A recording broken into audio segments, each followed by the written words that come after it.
Ang bongga ni Bel Mariano, aba trending ang pagsapak niya sa Incognito.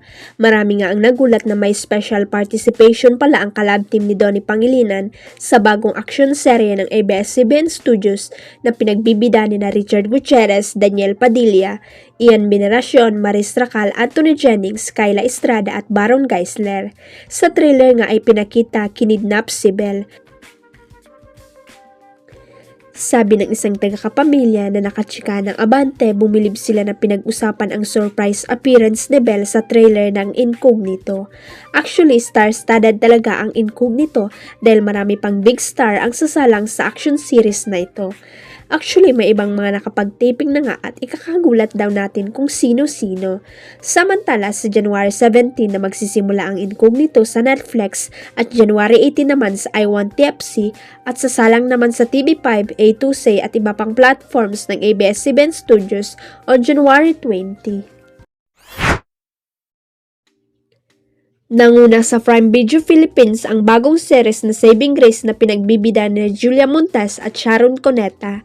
Kahit isang araw pa nga lang mula nang lumabas ang Saving Grace, ay nagawa agad nito na maging number 1 sa nasabing streaming platform.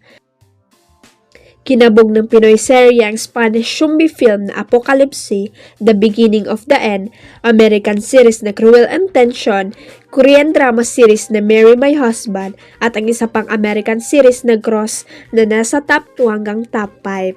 Nasa top 8 naman ang Pinoy film na Nocturne na pinagbibidaan ni Nadine Lustre. Pinuri naman ng mga viewers ang acting performance ng mga cast member ng Saving Grace sa pangunguna ng mga bida ng serye. Relax lang ang atake ng megastar pero nambubuga ng apoy. Nakaka-proud all casual viewer express their admiration sa acting caliber ni Julia Montes. Iba yung atake nyo dito, mas humusay pa siya. No wonder she's the best actress of her generation. Marami na siyang na-explore na roles at every genre napakausay niyang ginagampanan. Pinurili nila ang bidang child star na si Sia Grace. Sia Grace is the next child superstar of Ignacia. Ang galing-galing ni Sia Grace, pag di ka pamayak sa sinato, ambot lang to. Huwag kalimutang i-click ang subscribe button at i-ring ang notification bell para sa latest at legit chika updates.